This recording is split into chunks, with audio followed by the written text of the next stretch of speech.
Did you think of a good name for the dragon? Let's continue with the story. Flicker. Flicker. I smiled and said the word aloud. The dragon tilted his head and looked at me. He uncurled himself, rose up into the air and sent out another spray of sparks in a glittering arc. And as he did, his scales flickered again, this time in the sunlight that shone through my bedroom window.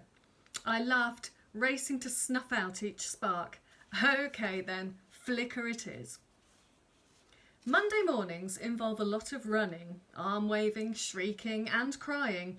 It's one of the days Mum works at the vet's and the only day Dad doesn't work from home.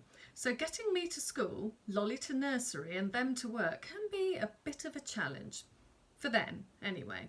I usually kick about in my room, avoiding all of the above until it's time for breakfast.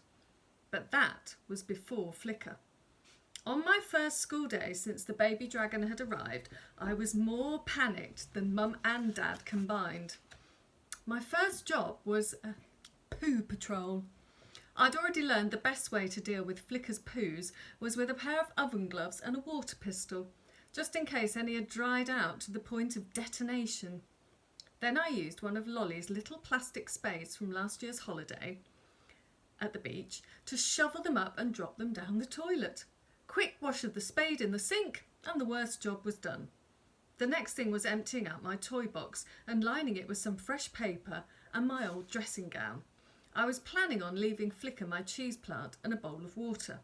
On that first night I'd been so caught up in the whole I have a dragon hysteria I'd forgotten that he'd need to have a drink. It was only when I'd gone to the loo and turned round to see him about to nosedive into the toilet that I figured that one out.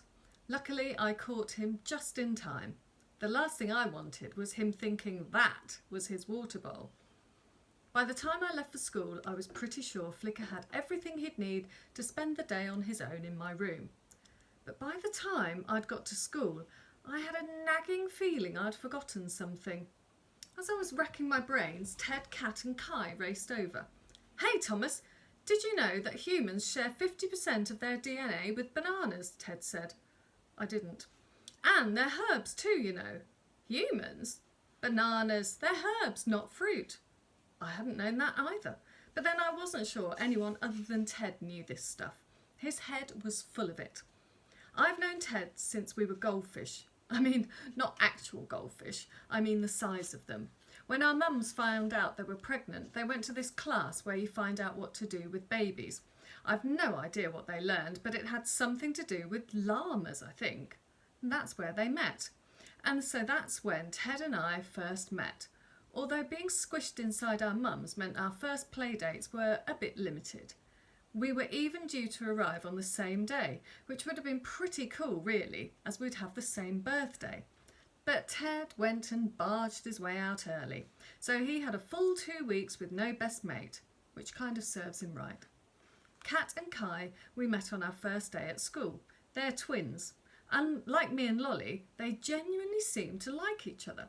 It doesn't stop them arguing, mind you, but if push comes to shove, if you mess with one, expect the other to come wading in for them. So there's the four of us, and it's been like that since forever. "You okay, Thomas?" Kat asked. "Where'd you get all those scratches?" I rubbed my arm. Until Flicker had got the hang of his tail, every time he batted it about, the arrowhead end had gouged into my skin. Tom," I said hurriedly. "What about that?" she asked, pointing at my hand. I fiddled with the plaster. It was just a mild burn from the first poo patrol, before the oven glove. I'm rubbish at lying. I panic, and then my overactive imagination gets involved. For some reason, right then, Nana's tortoise, Jacko, popped into my head. Only he was a ninja tortoise with a jetpack. I was just about to blurt out that I'd been attacked by a torpedo tortoise when luckily I was saved by Mr. Peters ringing the bell. I lunged for the door, just managing to get in front of Liam I Rule the Universe Sawston. "Oi," he wailed. "Sir, Thomas just elbowed me." I'd actually brushed his arm with the tip of my littlest finger, but Liam's not one to bother with details. Without hanging about to see if Sir was going to call me back, I ducked inside and made for our classroom. I'm not known for my brilliant concentration in class. In fact, Miss Logan has repeatedly said she wishes there was an Olympic medal for daydreaming because I'd win gold. By the time I'd absent-mindedly glued Amira's sleeve to the table and painted stripes across Seb's left hand, it wasn't just Miss Logan raising her eyebrows. But I couldn't help it. I couldn't stop thinking about what Flicker was doing and if I'd been right to leave him at home all alone. It was then that I noticed Ted's nose wrinkling. He leaned closer. Was he smelling me? I edged away, giving my arm a sniff and scanning my clothes, wondering if I'd got so used to the whiff of dragon poo that I hadn't noticed I'd got some on me. Dude, what is with you today? Kai whispered. You're being off the scale weird. But before I had the chance to blame any rogue tortoises, Mr. Firth strode into the classroom. Ready for the rounders competition, Miss Logan, he bellowed. We've been looking forward to this all term. I hope you've had your class working on their skills after last term's netball fiasco. Miss Logan smiled serenely. I think we're ready for you, Mr. Firth. Oh, I doubt that, Miss Logan, but I suppose we must admire your optimism.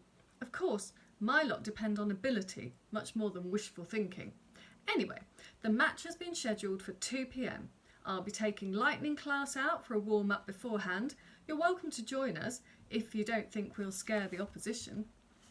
From the look he gave us as he said the word opposition, it was clear he didn't think we were qualified as a serious threat.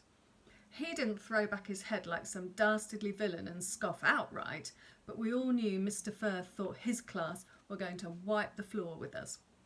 And even Miss Logan didn't look quite so serene after he'd left. I could tell Ted, Kat and Kai wanted to quiz me properly when we were on our way out of class, so I hung on behind, pretending I'd lost my pen under the table. Part of me would have liked to tell them everything, but another part wanted to keep Flicker all to myself. I'd never had anything as cool as Flicker before, and I wasn't sure I was ready to share him yet. Not yet. But I was beginning to realise that with my terrible lying skills, keeping him a secret might not be as easy as I thought. The exploding poo didn't help either. It happened while we were getting into our PE kits. I lifted out my shorts and my heart sank. There were dark scorch marks across the bum, but it was the smell that everyone noticed first. One of Flicker's dried up poos had exploded, covering every inch of the bag. Liam screwed up his nose. Ugh, miss, something smells. And he looked in my direction. And I think it might be coming from over there. Everyone turned to look at me. It was one of those times you wish you had a pop-up black hole in your pocket, ready to swallow you up. I think Thomas has had an accident, miss, he said, pretending to whisper behind his hand, but actually saying it loud enough for the whole of Class 3 to hear.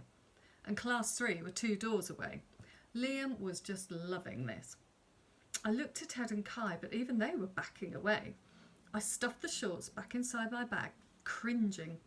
While the rest of the class bundled out towards the field, I was sent to Lost Property to find some spare kit. It wouldn't have been so bad if I'd had a different surname, but as it was like handing Liam a free gift. That stuck me with Whiffy Liffy for the rest of my life. On Mondays, Grandad picked me up from school, but when he saw me and asked how my day had been, I just shrugged. I couldn't exactly tell him about the dragon poo incident, and we'd lost so spectacularly in the rounders match, I just wanted to forget the whole day. I've been thinking about the garden, Grandad said. We need to work out what's going where. Got to get the right conditions for each plant, or they won't thrive. What do you say? Fancy coming over and helping me plan it out? Can I come tomorrow? I said, thinking of how I really just wanted to get home to Flicker. As we walked on through the park, Grandad started telling me about how we were going to mark out the garden into areas. But I was too distracted to listen properly. I kept thinking about the burst dragon fruits I'd seen under the tree.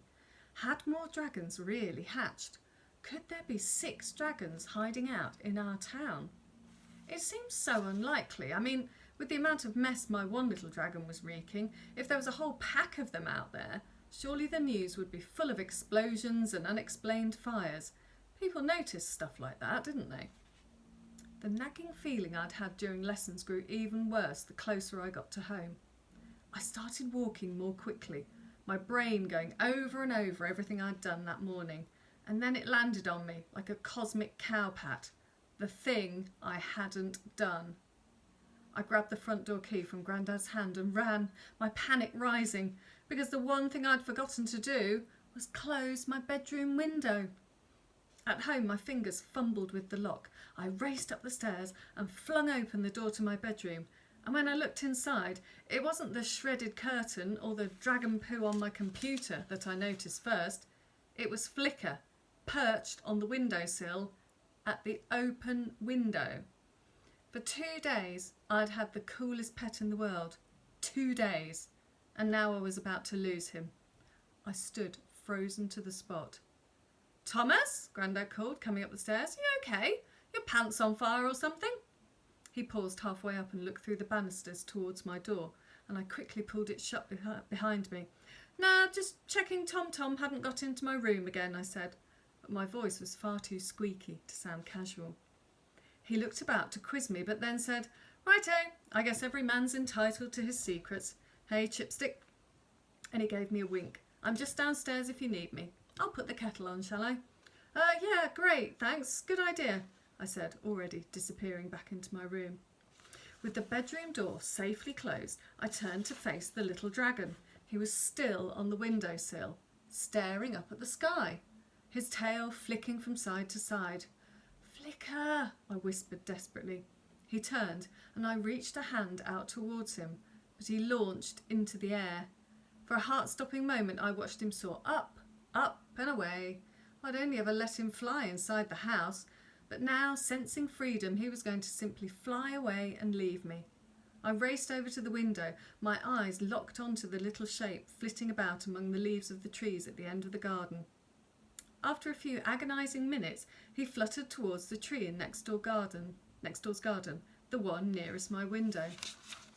There's Flicker, flying away. He perched on a branch, his diamond eyes fixed on me. I held my breath to see what he would do next. I waited, my heart ready to crack, willing him to come back to me, terrified he wouldn't. And then, stretching his wings, with his eyes still locked on mine, Flicker flew. And we'll find out where he flew next time.